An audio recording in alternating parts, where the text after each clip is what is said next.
चिड़िया नाल में बाज लड़ावा, गीदड़ा नू में शेर बनावा।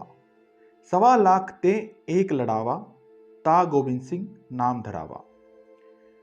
सिखों के 10वें गुरु गुरु गोविंद सिंह के मुंह से निकले ये शब्द केवल शब्द नहीं, बल्कि गाथा है उन 40 वीर सेनानियों की जिन्होंने हंसते हंसते मुगलों की 10 लाख से भी ज्यादा सेना का सामना किया था। ये बैटल दुनिया के उन महानतम बैटल्स में से एक है जिसे सुन आज भी हमारे रोंगटे खड़े हो जाते हैं।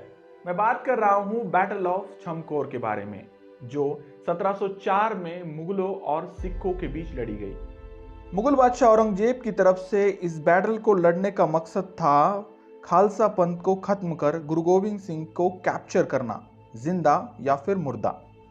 खालसा पंथ की शुरुआत 13 अप्रैल 1699 में गुरु गोविंद सिंह द्वारा की गई थी। It was the martial group of Sikh religion, जिसका मुख्य उद्देश्य था अन्याय के खिलाफ धर्म की रक्षा करना। 1606 में गुरु अर्जन देव और 1621 में गुरु तेग बहादुर के मुगलों द्वारा किए गए असैसिनेशन की वजह से गुरु गोविंद सिंह को खालसा पंथ का निर्माण करना पड़ा। उनकी बनाई ये मार्शल फौज मुगलों के लिए दिन ब दिन चैलेंज बनती जा रही थी, जिसके फलस्वरूप आए दिन इनमें लड़ाइयां होने लगी। 1707 आते आते सिखों और मुगलों के बीच लगभग 15 से भी ज्यादा बैटल लड़ी गई, जिसमें सबसे अहम थी बैटल ऑफ चमकौर। सिखों के बढ़ते दबदबे से परेशान औरंगजेब अपने सबसे चहीते और वफादार सिपे सालार वजीर खान को अपने पास बुलाता है। मकसद था आनंदपुर साहिब पर हमला कर गुरु गोविंद सिंह को कैप्चर करना। इस काम को करने के लिए वजीर खान को लगभग 10 लाख से भी ज्यादा सेना दी जाती है। इतनी बड़ी सेना को ले Wazir Khan was moving toward the Anandpur Sahib. At initial stage वो आनंदपुर साहिब को घेरे रहता है ताकि अंदर का राशन पानी खत्म होने के बाद गुरु गोविंद सिंह को खुद बाहर आने के लिए मजबूर किया जाए और वो आसानी से उन्हें पकड़ सके। मगर ऐसा नहीं हुआ। एक अंधेरी रात का फायदा उठाकर गुरु गोविंद सिंह अपने लोगों समेत मुगलों की फौज को चकमा देकर आनंदपुर साहिब से एक सेफ एग्जिट लेते हैं, जिस वजह से मुगल सेना और खास करके वजीर खान गुस्से से आग बबूला हो जाता है और अपनी सेना ले उनका पीछा करने लगता है। उधर गोविंद सिंह अपने लोगों समेत सिरसा नदी तक पहुंच चुके थे। उस वक्त नदी का पानी बाढ़ की वजह से बहुत तेजी से बढ़ रहा था। इसके बावजूद भी नदी को पार करना गुरु गोविंद सिंह और उनके साथियों को बेहद जरूरी बन गया था, क्योंकि पीछे मुगलिया फौज तेजी से उनका पीछा कर रही थी। खैर, जैसे तैसे गुरु गोविंद सिंह ने नदी को तो पार कर लिया था, मगर इसके चलते उन्होंने अपने कई सैनिक खो दिए, जिसकी वजह थी नदी पर आई एक बड़ी बाढ़। जब वे आनंदपुर साहिब से निकले थे तब उनकी सेना लगभग 100 के बराबर थी, जो अब घटकर महज 40 हो गई थी। खैर, नदी पार करते करते रात से सुबह हो जाती है। साथ ही साथ थकान और कमजोरी की वजह से गुरु गोविंद सिंह और उनके साथियों को किसी सेफ शेल्टर की आवश्यकता थी। 20 दिसंबर 1704 का वो दिन जब गुरु गोविंद सिंह और सेना चमकौर की एक हवेली में शरण लेती है। ये हवेली भाई बुद्धि चंद की थी। जब ये बात वजीर खान को पता चली तब उसने आनंदपुर साहिब की तरह ही इस हवेली को भी चारों ओर से घेर लिया। गुरु गोविंद सिंह के लिए अब ये इम्तिहान की घड़ी थी। उनके पास थे महज 40 सिख सोल्जर्स, जिनका सामना होने वाला था मुगलों की 10 लाख से भी ज्यादा सेना के साथ। ये वाकई में एक मौत के कुएं में कूदने जैसा था, मगर मौत से डर जाए वो योद्धा कैसा।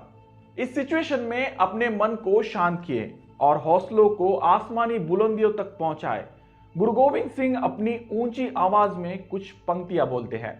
चिड़िया नाल में बाज लड़ावा, गीदड़ा नू में शेर बनावा। 1.25 लाख ते एक लड़ावा, ता गोविंद सिंह नाम धरावा।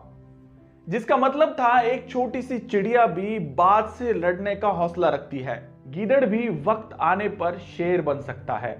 वैसे ही हमारा एक योद्धा आगे खड़ी विशाल सेना के 1.25 लाख सिपाहियों के बराबर है। गुरु गोविंद सिंह के इन हौसलों भरे शब्दों को सुन उन 40 योद्धाओं के बीच एक नई उमंग जाग उठी। इस जोश भरे माहौल को और भी गर्म करने के लिए सभी अपनी तलवार म्यान से बाहर निकालकर एक जोरदार नारा देते हैं। इस नारों से गूंज उठी हवेली मुगल सैनिकों के दिलों के बीच एक कंपन पैदा कर रही थी। थोड़ी देर के लिए ही सही, मगर उन्हें इस बात का शक होने लगा था कि अंदर जो सेना है वो महज 40 ही है या फिर लाखों में। खैर, इस कश्मकश के बीच हवेली की ओर से सैकड़ों तीरों की वर्षा मुगल सेना पर होने लगी थी। मुगलिया सेना इससे इतनी तितर बितर होने लगी कि उन्हें एक कदम भी आगे बढ़ाना मतलब जान से हाथ धोने जैसा था। तीरों के खत्म होते ही अब बारी थी आमने सामने की लड़ाई की। एक रणनीति के तहत गुरु गोविंद सिंह ने सभी 40 सैनिकों को एक साथ लड़ाना ठीक नहीं समझा। सेना को कई हिस्सों में डिवाइड किया गया। पहले टुकड़ी का नेतृत्व गुरु गोविंद सिंह के बड़े बेटे बाबा अजीत सिंह के पास था। मैं 17 साल की उम्र में एक छोटी सी टुकड़ी के साथ अजीत सिंह दुश्मनों से भिड़ जाते हैं। इस पहले वार ने मुगलों को कुछ हद तक ध्वस्त कर दिया था, जहां उनके कई हजार सैनिक मारे गए। अपने 5 सैनिकों के साथ मुगलों की लाखों की सेना से भिड़ने वाले बाबा अजीत सिंह कुछ देर बाद मुगलों की उस विशाल सेना में कहीं खो जाते हैं। ऐसे में यह खबर आई कि बाबा अजीत सिंह लड़ते लड़ते शहीद हो गए हैं। यह समाचार एक पिता होने के नाते गुरु गोविंद सिंह के लिए बहुत बड़ा सदमा था।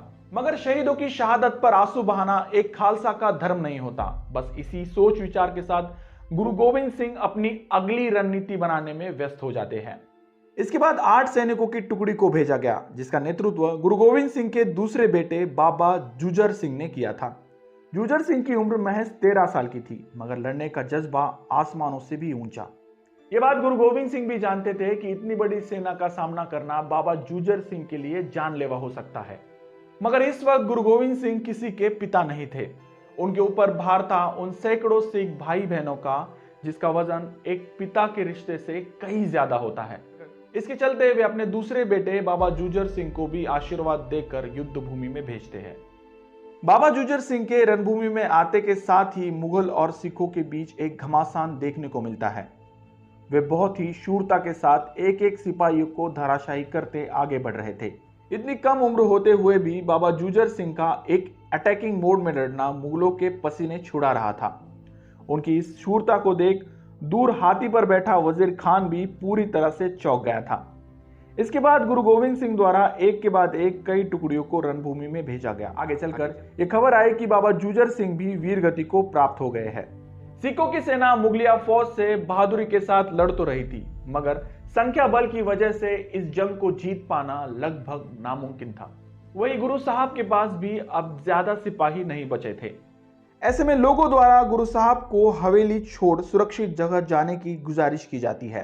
पहले तो गुरु गोविंद सिंह इसके लिए कतई तैयार नहीं थे, मगर लोगों की लाख कोशिशों के बाद फाइनली ही agreed to leave the battlefield. Guru Gobind Singh ji के इस सूझबूझ की आज भी तारीफ की जाती है, क्योंकि इस डिसीजन की वजह से ही वो मुगलों के मंसूबों पर पानी फेरने में कामयाब हो गए थे। औरंगजेब का अपनी इतनी बड़ी सेना को भेज सिखों के साथ लड़ने का मकसद ही गुरु गोविंद सिंह जी को कैद करना था, मगर वो इसमें नाकामयाब हो गया था। इतनी बड़ी सेना और पैसा खर्च करने के बावजूद भी उसके हाथ कुछ न लगा था। गुरु गोविंद सिंह के बच जाने से मुगल सिख राइवलरी को जिंदा रखने में कामयाबी मिली, जहां आगे चलकर उन्होंने कई मुगल दस्तों को परास्त किया। तो ये थी कहानी इस ऐतिहासिक बैटल की। जाते जाते एक आसान सा सवाल दोस्तों, औरंगजेब को गुरु गोविंद सिंह के तरह ही बुंदेलखंड के एक राजा से प्रॉब्लम थी। उस राजा का नाम क्या था? कमेंट बॉक्स में जरूर लिखें। वीडियो अच्छा लगे तो प्लीज इसे लाइक कर अपने दोस्तों में शेयर करना ना भूले। और हाँ, आपको अगर मेरा काम अच्छा लगता है तो प्लीज चैनल को सब्सक्राइब कर देना। मिलते हैं अगले वीडियो में ऐसे ही किसी इंटरेस्टिंग और हिस्टोरिकल टॉपिक को लेकर। तब तक के लिए धन्यवाद।